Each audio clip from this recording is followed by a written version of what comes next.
Intercontinental ballistic missiles, advanced satellites, and evolving rocket technologies are all at the center of a growing great power battle for dominance in space, with China and Russia increasingly challenging the United States as the world leader in this futuristic domain.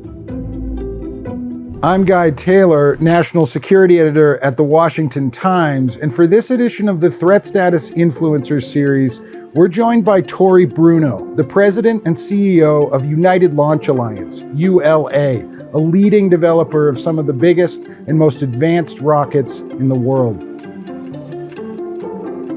Tory Bruno, thank you for joining me. My pleasure. Let's jump right into this. Tory, you've been directly involved in national security and missile defense and space technology for years. Where does the U.S. stand right now in comparison to the most prominent adversaries?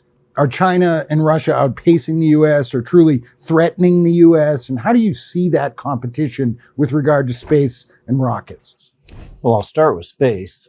So in space, the U.S. still is probably 1 to 2 technology generations ahead of our adversaries, especially China. What is different is that China is using their technologies to create space weaponry, which we are not doing. So in regard to that application, they are definitely pretty far ahead of us, and we're playing catch up right now. In terms of the ballistic missile threat and the hypersonic threat, we, of course, have very sophisticated missile defense systems, the most effective ones in the world. But what's changing is there's a lot more people with ballistic missiles now than there used to be. And our two primary adversaries, our peer adversaries, I should say, China and Russia, are investing in hypersonics, something we started that I myself was involved in developing hypersonic weapons 15, 20 years ago. We set it down to prosecute the global war on terror. They picked up those technologies and have been working on it all this time. What really is the threat here as you see it? And specifically, are U.S. capabilities for shooting down things like Chinese hypersonic glide missiles, are our capabilities actually lacking there? Yeah, they are. And I'll start with the second part of your question, which is the hypersonics. Our missile defense systems are really designed around ballistic missiles. And that word ballistic means that they are following a predictable trajectory or a path from their origin to their target. And the way our systems work is we observe this threat, we see it launch, we see it come in, we see where it's going to go, we make sure it's an attacking missile and not a peaceful space launch, for example, and then we launch an interceptor to kill it. And these are 2 rockets.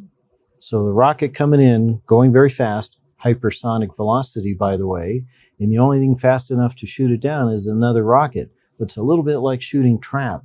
You're going to aim the interceptor at a point in front of the attacking warhead or missile so that you arrive there at the same time and you destroy it at that intersection. When we talk about this new hypersonic threat, we're really talking about maneuvering hypersonics. And so it's the same kind of thing, except that that body doesn't have to follow that ballistic trajectory. It waits till we commit our interceptor, and then it simply maneuvers out of the path and we miss it.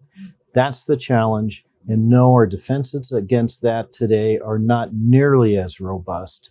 And that's where we need new technology and new development. President Trump has demanded the development of a futuristic new missile defense shield for the U.S. homeland, the Golden Dome. You've actually written that the U.S. defense industry has the tools to build and deploy Golden Dome right now. What do you mean? Yeah, we do. I mean, the good news is the majority of the threats we're looking at are, in fact, ballistic missiles, not hypersonic gliders.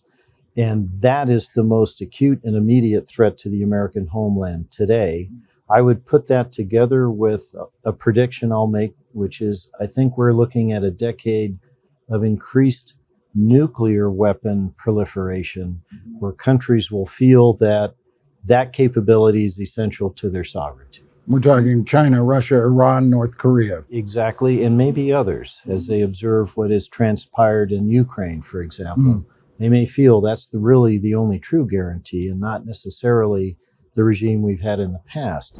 So given that, the immediate threat are ballistic missiles. We have the most effective and exquisite ballistic missile defense systems in the world. We just need more of them. Mm. Today we have GMD, which is a system based in Alaska, ground-based mid-course. Its technology upgrade is already in development now. It's called Next Generation Interceptor. We just need to finish NGI, and we need more of them, because that architecture today is intending and focused on defending the United States really from North Korea and to a lesser extent from Iran. That's why it's up in Alaska. To defend the whole country in a golden dome, we would want to have that there, the Northeast and the South. Underneath that, you need an underlay. One of the key fundamental principles in missile defense is that you need a layered defense. When you're defending your home, we want to have more than one shot at this thing, and we want to do it with systems that use different physics to accomplish their mission, so that the adversary can't find the one thing that would get past a GMD, for example, and then count on being able to leak all the way through the target. The underlay, we also already have the THAAD, Terminal High Altitude Area Defense System, which I developed that interceptor in a prior life. Tell us a little bit about that. Tell us specifically about what THAAD does, and is Golden Dome really just an expansion of THAAD? In a way it is. And so when we go back to the top layer, the NGI GMD system, that is designed to defend large areas of the U.S. from ICBM range threats, and it engages them only outside the atmosphere, which that kind of threat passes through on its way in. THAAD is a system that defends a smaller area. Think of a region. I can't say the numbers, but think, states or multiple states in size. And it is able to engage a threat both outside the atmosphere, like the other systems, as well as in. So right there, we get that physics difference. One of the things an adversary might do to defeat the bigger system is to send warheads and decoys that look like warheads to try and empty our magazine. When you come through the atmosphere, those decoys are stripped away by the atmosphere itself. So that's another physics advantage.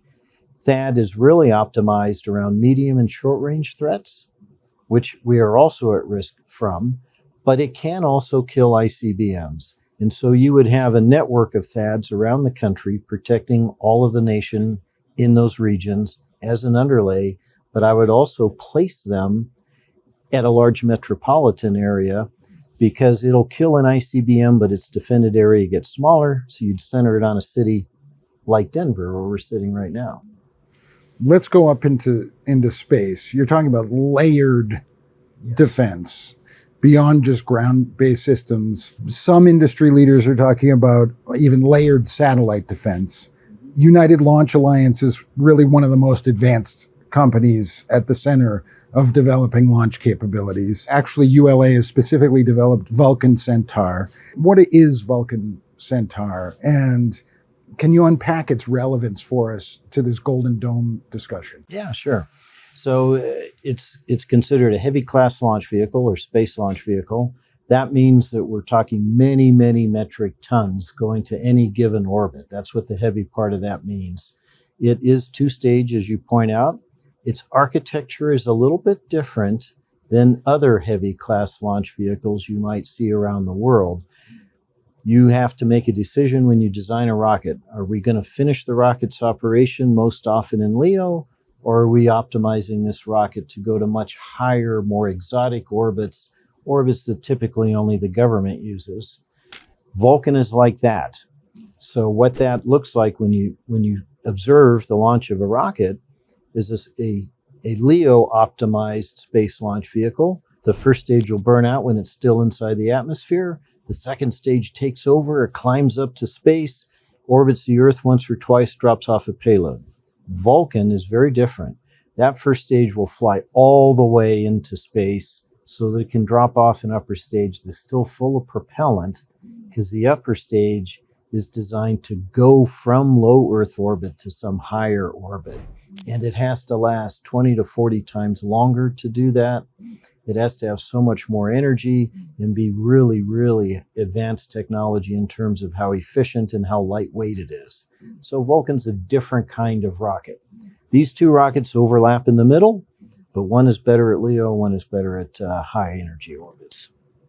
Let's drill a little bit more into just ULA as a company. It's a joint venture between Lockheed Martin and Boeing. You actually took over as president and CEO a little more than a decade ago. It's really been a transformative period in the number of satellites that have been launched around by countries around the world, the technology that we're literally talking about rocket science here. In some ways, ULA began as almost the monopoly provider of launch capabilities. It's transformed into a more agile player in this increasingly privatized space. We see news of private citizens going up in launches. Is ULA a competitor, for instance, of SpaceX?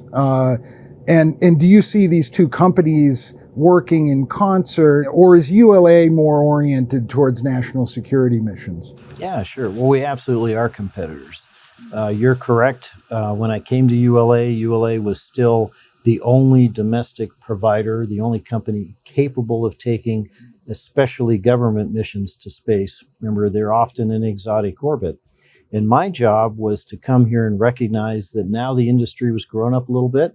There was going to be a second provider coming on board in the form of SpaceX, and I needed to transform us from a monopoly into a company that can compete in an open marketplace.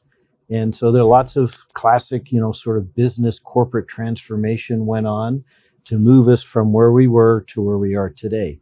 Good place for the country. As we face these new challenges with China and Russia in space, we now have a broader industrial base. So that's very, very important. We compete directly with SpaceX in national security. We are their primary competitor there. There's really only two major providers today. Blue Origin will be coming on board soon. They just won their first national security space contract of significance. And in a few years, I think there'll be a third full-fledged player, just like the two we have now. In the commercial marketplace, it's a little bit different. SpaceX flies their own spacecraft, which they build themselves, the Starlink, and are vertically integrated through that. That's not an addressable market by anybody else, so we don't actually compete for that because they're not up for competition. Most of their launches are, in fact, flying that commercial platform for themselves. So we have to step back from that market a little bit, bigger picture. What is a Starlink competitor? Well, the new one that will come on board momentarily is Kuiper from Amazon. We're the primary provider to Kuiper. We competed for and won that. SpaceX competed there too, as well as Blue and as well as Ariane. Contracts were let to all of us. We just happen to have the majority of them at the moment. If there's one thing that Americans need to know about the future of competition in space, as well as big, great power competition, what is it? The one big thing, space has completely changed in that context. We used to think of space as something that helped our conventional forces. There was a force multiplier for the U.S. military, Army, Navy, Air Force. Today, that's not true anymore. It's not a force multiplier. It's essential for basic military operations. We can't operate without it. Russia and especially China know that. That's why they are investing in anti-satellite weapons in order to take that advantage away from us should there be a conflict here on Earth. We used to think, and worry, maybe is a better word, that if there were a conflict here on Earth, like say a tussle over Taiwan, for example, that terrestrial conflict could extend into space. Now I think it's pretty clear that a conflict like that actually starts in space in order to level the playing field so that the adversary feels they can pursue a terrestrial objective.